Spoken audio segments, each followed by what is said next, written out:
Hey guys, it's Sam, and before we get into this week's video, I would just like to bring attention to an event that happened last Wednesday. Last Wednesday, our country faced a domestic terrorist attack. A lot of people were upset about the lack of equal force used against the protesters at the Capitol building compared to the Black Lives Matter protesters. Apparently, the government is going to be more prepared for Inauguration Day, but truly only time will tell. I hope you guys are ready for this week's episode. Sends it off to Edward now.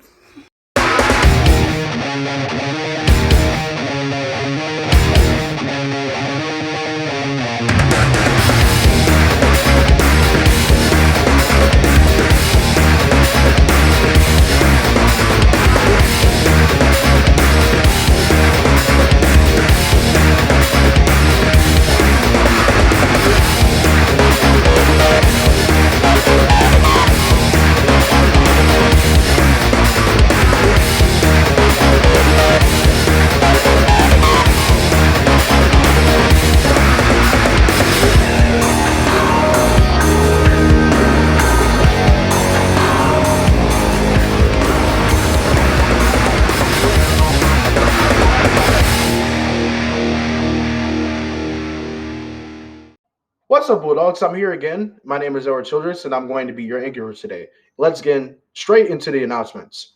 The first announcement that we have it's the beginning of 2021, and it's time to start over and set new goals. I'll share mine first.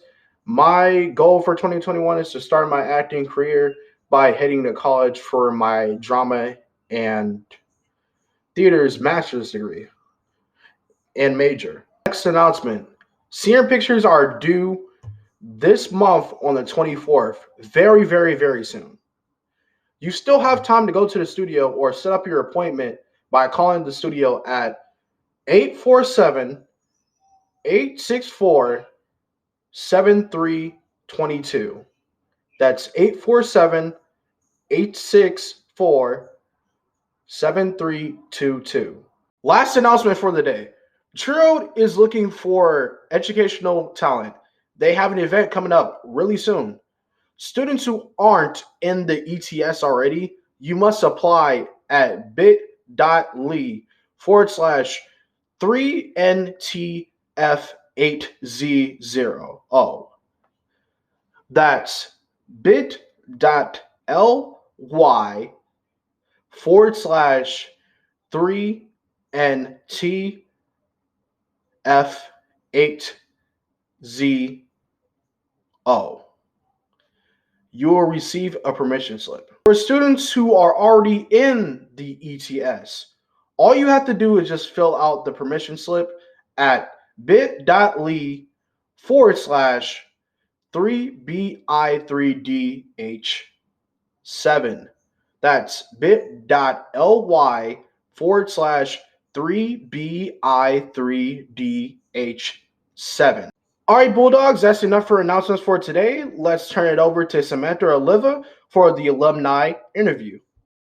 Hey guys, it's Sam, and today I had the opportunity to interview an amazing Senn alumni. His name is Victor Musoni. He graduated in 2018, and this is an interview of us getting to know him a little bit more. Fun here and there. It got more fun as the semester progressed. Because at the beginning of the semester, I think I was just really angry, really sad, especially because of the summer that had just happened. Yeah. With what we saw was the continual violence put on people at the hand of the state. And so as somebody who was black watching that, you know what I'm saying? I'm going into a space where I'm not as black. So I'm just like, okay. No, not as black, but not amongst as many black people. Yes, I know exactly what you're talking about. Yeah, because I'm real black. But yeah. So I just really had to get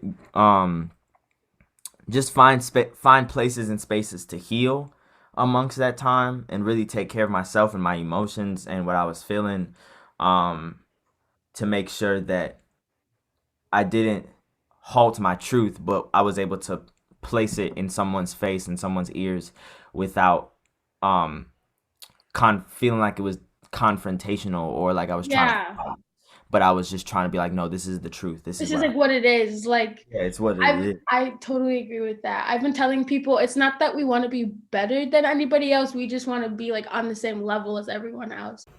If you guys want to hear more about what me and Victor were talking about, stay tuned for the video to be posted on this channel. Like, subscribe, and stay tuned for more alumni content. Casey Fez is Senn's resident principal, training to become an administrator in future years. Here's an interview I did with him about his first year at Senn. Well, my wife and I are expecting our first child in March, so my resolution is to be a great father and a great partner to my wife. Well, being a school administrator is hard work, especially while taking 2 or 3 graduate school classes at the same time. That said, I'm deeply grateful for the chance to be a resident principal at Senn and for the opportunity to learn from Ms. Beck. I've already learned a lot about myself and about school leadership. Our goal this year has been to continuously learn and refine what we're doing. Asynchronous days are one example of how we've adjusted in response to student and teacher feedback. We'll continue to solicit feedback and adjust our practices to ensure student success. This year, we're not going to have a different bell schedule for final exams. Instead, we'll continue to have the regular bell schedule that we have every week. Some classes will have final projects or essays, while other classes may have an exam over 1 or 2 class periods. Students should make sure that they know the plan for each of their classes. Well, I was impressed by the creative students and by the dedicated faculty and staff. I can think of at least 3 things that make Senn special. First is Senn's incredible diversity. We have over 60 home languages spoken in the Senn community. 60. Second, Senn has a rich history. In fact, Senn plays a special role in my own family history. My wife's grandmother and grandfather met at Senn in 1938. Third, I think Senn's programs make it unique. Major studies, IB, and arts. Well, as a new administrator during remote learning, I'm certainly missing out on some of the aspects of the job, which is disappointing. On the other hand, I'm able to engage in more in-depth planning with teams of teachers than I might do during the regular school year. So there are pros and cons, but mostly I miss the opportunity to get to meet students and to get to interact with our teachers in person every day. Well, I don't know when we'll be back in person, but I do look forward to it. And I'm excited to get to know students better and also to attend student performances and other events. Thanks for this interview. Hello you guys, it's your girl Alyssa, and today we are going to be talking about the Disney Pixar movie Soul. I'm personally not the biggest fan of Pixar or Disney movies, like I just never really watched them, but a lot of people on social media have been telling me to watch the movie, so I watched it. Soul is a movie about a middle school band teacher named Joe who had a near-death experience and is stuck in the afterlife in a spiritual realm. Joe's biggest passion in life is music, especially jazz, but that was all taken away after he went into a coma before his big break of playing with the jazz legend. From Earth to the afterlife, he then transforms into a blue cloud creature as he enters a spiritual realm called the Great Before. The Great Before is a place where old souls mentor fresh new souls and helps them figure out their passion in life. Joe's ticket back to Earth is helping a young soul named 22 find their passion on Earth, which may be difficult considering the fact that 22 hates everything and can't find their passion at all. I love this movie for many reasons, but the main one is that it really shows you how to live in the moment and how to not take the gift of living for granted. I feel like a lot of us tend to worry about all the other stuff that happens in life that we don't take the time to realize the beauty of life and all that it has to offer. And it just really teaches you to love the small things about life, whether that be food, nature, music, etc. Although there has been a lot of controversy surrounding this movie due to the fact that a lot of adults watching it thought that it wasn't suitable for children because they feel that a child would not be able to comprehend the movie. I somewhat agree because the movie contains a lot of scenes where there's characters jumping back from the real world to different dimensions, or characters jumping from soul to soul, etc. While the scenes are very aesthetically pleasing and detailed, I just feel like a kid would not be able to understand or comprehend the plot or the overall message of what the movie is trying to send. But I still think it was an amazing movie regardless. And so what? A kid's not gonna understand it. Who really cares? It's just, I feel like whoever watches it, if you can comprehend the message and gain something from it, I think that's all that matters, to be honest. But yeah, I highly recommend this movie, and I hope you decide to watch it at some point. I think the message is very beautifully illustrated, and I hope that if you do decide to watch it, that you can gain the message that it is trying to send. Hi guys, it's Tiffany, and our junior Takeover producers Lila Calderon, Bethany Nguyen, and Aaliyah Vlaakis have created a video of mental health during the pandemic and how it deeply affected those around them and teachers, along with other students of their own. Hello, this is Aaliyah, Layla, and Bethany reporting for Senn TV. It was only earlier this year that the wildfire-like spread of COVID and the rate of infection rising within local communities forced the city of Chicago to shut down schools and resort to e-learning. And for many families, it has been a struggle. Our central question was, how has e-learning impacted or affected your mental health? Before COVID, I was in a stressed state of mind because, school was stressing me out, and e-learning has definitely increased my stress because just being on the computer for hours and hours is taking a toll on me.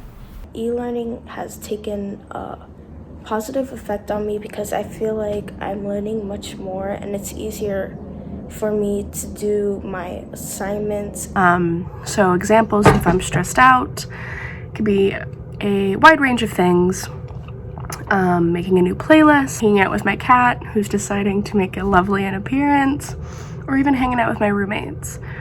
In the spring it was worse because we didn't really have much structure. Coping mechanisms are usually exercise, so I like to run. I also like to play piano. That seems to be one of the things that helps me with stress the most. I would say that e-learning has impacted my mental health because it's made it so I move around less. I'm like sitting a lot more than I was, and I'm not moving that much. And so because of that, I'm having more trouble falling asleep at night. I'm staying. Usually when I'm very stressed, I just try and take a break, take my eyes off the screen, which I never used to do.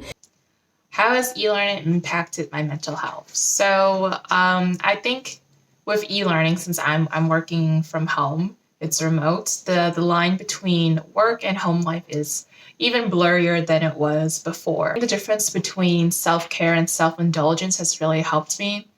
It's been tough. I like to think that I'm doing my best to get through this, but I do miss all of the camaraderie. I definitely have scheduled my breaks in between classes. I definitely get away from the screen, especially if I'm not in front of my computer. I know that, all right, I got to spend less time on my phone.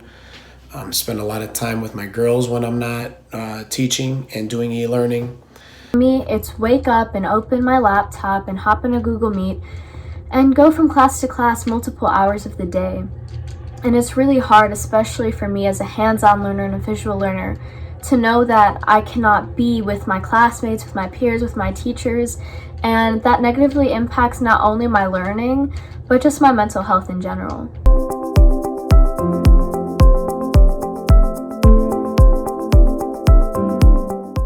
All right, folks, that's all we have for today. Please subscribe to our YouTube channel to get more great and groundbreaking content for Senn TV. This is our Childress saying, Toos Magoots!